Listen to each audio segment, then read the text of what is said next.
ప్రకటన గ్రంథ ధ్యానములు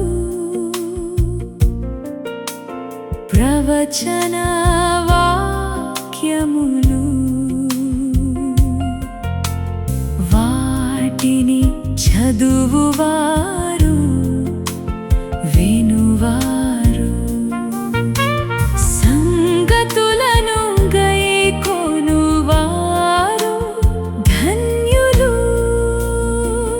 ప్రభు రాకడకు సిద్ధపరచే ధ్యానములు దీవెనలు.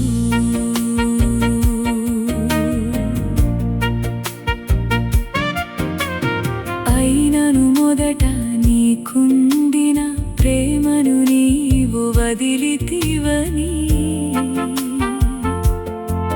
నేను నీ మీద తప్పు ఒకటి మోపవలసి ఉన్నది.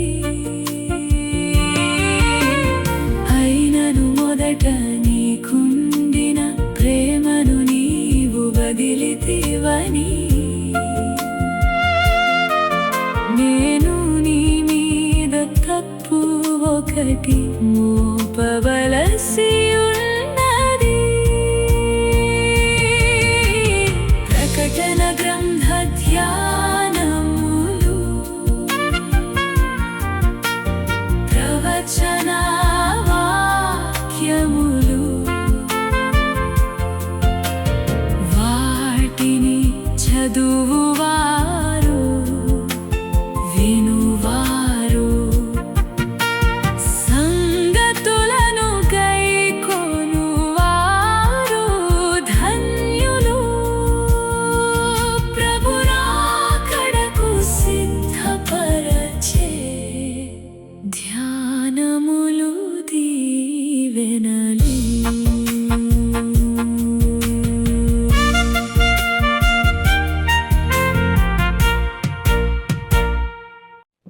శుభకరమైన యేసు ప్రభువు నామములో అందరికి వందనములు. దేవుని వాక్యంలో నుంచి ప్రకటన గ్రంథం 2వ అధ్యాయము 4వ వచనం చదువుకుని ధ్యానం చేద్దాం. అయినను మొదట నీకుండిన ప్రేమను నీవు వదిలితివని నేను నీ మీద తప్పు ఒకటి మోపవలసి ఉన్నది. ప్రభు సహాయం కొరకు చిన్న ప్రార్థన చేసుకుని ధ్యానం చేద్దాం. ప్రేమ కలిగిన మా ప్రియ పరలోకపు తండ్రి, ఇచ్చిన ఈ సమయాన్ని బట్టి మీకు స్తోత్రాలు చెల్లిస్తున్నాం. ప్రభువా, మేమందరము బలహీనులము నాయన. నీ బలమైన వాక్యంతో మాట్లాడి మమ్మల్ని బలపరిచి నీకు అంగీకార యోగ్యమైనటువంటి జీవితాన్ని అనుగ్రహించి నీకు మహిమ తెచ్చుకున్నామని యేసుక్రీస్తు ప్రభువు పేరట స్తోత్రం చెల్లిస్తూ ప్రార్థిస్తున్నాము తండ్రి, ఆమేన్. ప్రభునందు ప్రియ సోదరి సోదరులారా, ప్రకటన గ్రంథం 2వ అధ్యాయం 4వ వచనంలో యేసుక్రీస్తు ప్రభు వ్రాసినటువంటి ఉత్తరంలో ఆయన ఎఫెసీ సంఘాన్ని చూస్తూ ఆ సంఘంలో ఉన్న మొత్తం అకౌంట్ని తీస్తూ ఉన్నాడు. ఆ సంఘము డాక్టర్నల్గా చాలా ప్యూర్గా ఉంది. సిద్ధాంతపరంగా ఎంతో పవిత్రమైనటువంటి అనుసరణ కలిగినటువంటి ఎఫెసీ సంఘంగా మనం చూస్తాం. అన్ని బాగున్నాయి, కానీ నీ మీద ఒక తప్పు మోపవలసి ఉంది అనేటువంటి మాట ప్రభు తెలియచేస్తున్నాడు. అంటే మనము ఎంత జాగ్రత్తగా ఉండాలి అనేది ఆ మాటలో మనకు తెలియజేస్తున్నాడు. ఈ భాగంలో అయినను మొదట నీకుండిన ప్రేమను నీవు వదిలితువని నేను నీ మీద తప్పు ఒకటి మోపవలసి ఉంది. ప్రభువు మోపేటువంటి తప్పు ఏంటి అంటే మొదటి ఉన్న ప్రేమని వదిలితివి అని. The distinction of losing or leaving. Losing అంటే పోగొట్టుకోవటం, మనకు తెలియకుండా అనుకోని రీతిగా పోతుంది. అది వెతకాలి అని అంటే టైం పడుతుంది. దొరికితే దొరకచ్చు, దొరకకపోతే దొరకకపోవచ్చు.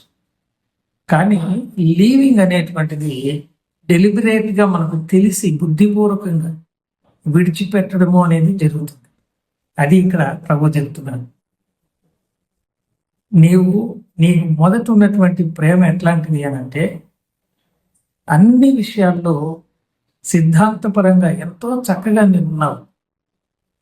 అలాగా ఉన్నందువలన ఏమైంది అంటే దాని మీదనే ఫోకస్ పెట్టి, పనుల మీదనే ఫోకస్ పెట్టి, బయటకి చూడడానికి ఎంతో అందమైనటువంటి సంఘంగా ఉన్నావు. కానీ లోపట ఉన్నటువంటి నా బిడ్డలను ప్రేమించే విషయంలో ఆ మొట్టమొదట ఉన్నటువంటి ప్రేమని నీవు వదిలేశావు, బుద్ధిపూర్వకంగా వదిలేశావు.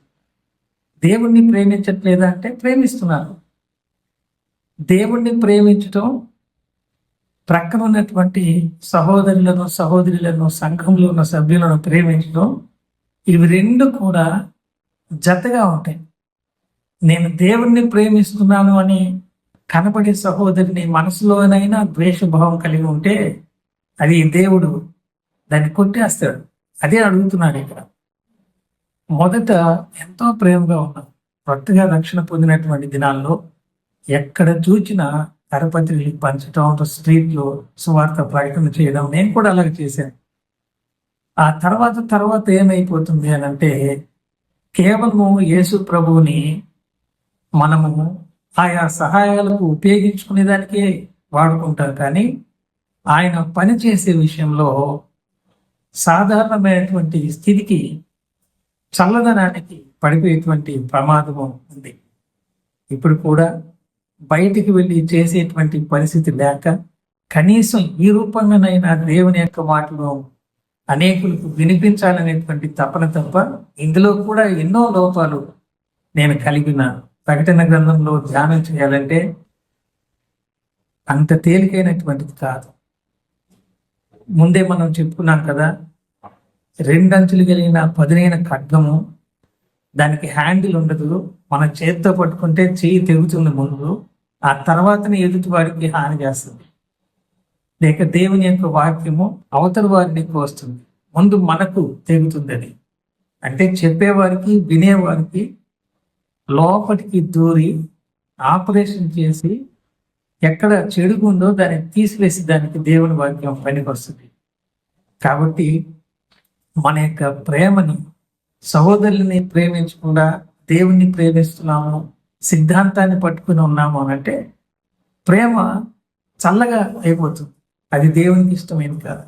ఆ పొరపాటునే ఎఫెసీ సంఘంలో ఆయన చూపిస్తున్నాడు. కొత్తగా పెళ్ళైనటువంటి జంట మొదట్లో పరిచయం ఉండదు కాబట్టి వారు కొంత ప్రేమనే వాళ్ళు రుచి చూస్తారు.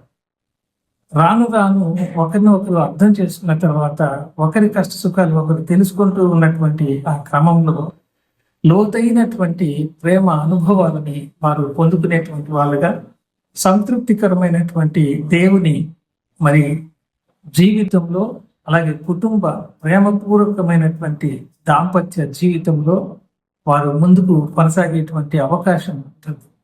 అలాగనే మన జీవితంలో ఈ చిన్న వాక్య ధ్యానంలో మనసులోనైనా ఇతరుల పట్ల ఏమాత్రం ద్వేషభావం ఉంచుకోకుండా దేవుని ప్రేమిస్తూ, అలాగనే మనకు కనబడేటువంటి మన సంఘంలో ఉన్న బిడ్డలందరినీ సమానంగా ప్రేమిస్తూ ఉన్నాము అన్న మనస్సాక్షిని మనం కలిగి ఉందాం. అలాగే లోకంలో వాళ్ళు ఎవరైనా సరే ప్రేమ కలిగిన దేవుడు లోకమును ప్రేమించాడు కాబట్టి వారందరి పట్ల ఒకే భావము, ప్రేమ కలిగి వీలైనంత వరకు మేలు చేసే విషయంలో అశ్రద్ధ చేయకుండా ఉండడం అంటే జీవం కలిగిన దేవుని గురించి తెలియచేయడమే ఒక గొప్ప మేలు. అవసరాన్ని బట్టి, మన స్తోమతను బట్టి ఏమైనా చేయవచ్చు, కానీ ప్రేమించే విషయంలో ఏది కూడా కొరత లేకుండా ఉండడానికి ఈ చిన్న ధ్యానం మనకు సహాయం చేయండి. బుద్ధిపూర్వకంగా విడిచిపెట్టేటువంటి ప్రేమ, దాని గురించి ప్రభు తెలియజేస్తున్నాడు. అనుకోని రీతిగా పోగొట్టుకుంటే అది దొరకడం కష్టం, ఒకవేళ దొరికినా అది వేరే భావం. కానీ తెలిసి మొదటి ప్రేమను నీవు వదిలితివి అనేటువంటి మాటను ఉపయోగించాడు. ఒక ఉదాహరణ బైబిల్ నుంచి, యేసు ప్రభువు పుట్టి బాలుడుగా ఉన్నప్పుడు, 12 సంవత్సరాల వయసులో ఉన్నప్పుడు యోసేపు మరియ ఇద్దరు యెరూషలేము దేవాలయానికి యేసు ప్రభుతో పాటు, బాలుడుగా ఉన్న యేసు ప్రభుతో పాటు వెళ్తారు. ఎంతో ప్రేమతోటి చూసుకుంటూ ఉన్నారు. కానీ అక్కడ గొప్ప గొప్ప వాళ్ళతో యేసు ప్రభు ప్రశ్నలు వేస్తూ తెలుసుకుంటూ వారికి ఆశ్చర్యాన్ని కలిగించేటువంటి ఆ సందర్భంలో ఇద్దరు తల్లిదండ్రులు యేసు ప్రభువును మరచిపోయి బాలుడిగా ఉన్న ప్రభువుని వారు వెళ్ళిపోయారు. వెళ్ళిపోయిన తర్వాత వాళ్ళు చూసుకున్నట్టుగా మనం చూస్తాం. అడిగితే నేను నా తండ్రి పని మీద ఉండాలని మీరు ఎరుగరా అని ప్రభు అప్పుడే చెప్తాడు. వారు ఎలాగైతే యేసు ప్రభుని బిడ్డగా చూసుకుంటూ మరిచిపోయారో ఇంటికి తీసుకుని వెళ్ళే విషయంలో మన జీవితంలో కూడా యేసు ప్రభుని నమ్ముకున్నటువంటి దినాల్లో ఎంతో ప్రేమతో ఉంటాం. మన యొక్క అనుదిన క్రైస్తవ జీవితంలో ఇతరుల పట్ల మనకున్నటువంటి మనసులో ద్వేష భావం ఏదైనా కనుక ఉన్నట్లయితే అడవి కథలు చెప్పుకుంటూ విడిచిపెట్టినటువంటి విధానంలో మనకు అవసరమైనప్పుడు ప్రభువుని కలిగి అవసరం లేనప్పుడు ప్రభువుని విడిచిపెట్టి, అంటే ఆయన్ని ప్రేమిస్తున్నామని చెప్పుకుంటూ స్నేహితులుగా ఉన్నటువంటి సహోదరులను సహోదరులను సంఘములు మనం ప్రేమించకపోతే అది అబద్ధం కిందకు వస్తుంది. ఇది దేవుడు అంగీకరించేది కాదు. దాన్నే నీవు వదిలేసేవంట.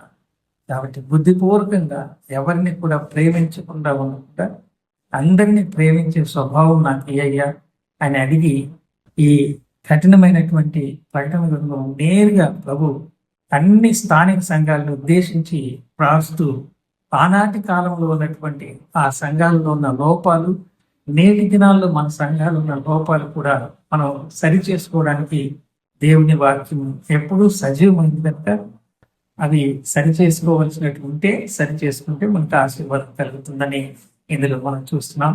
ఇంకా ప్రభువుని నమ్మనటువంటి వాళ్ళు ఉంటే యేసు ప్రభు రక్షకుడిగా నమ్ముకొని ఆత్మరక్షణ పొందాలని కోరుకుంటున్నాం. అందరికీ వందనాలు.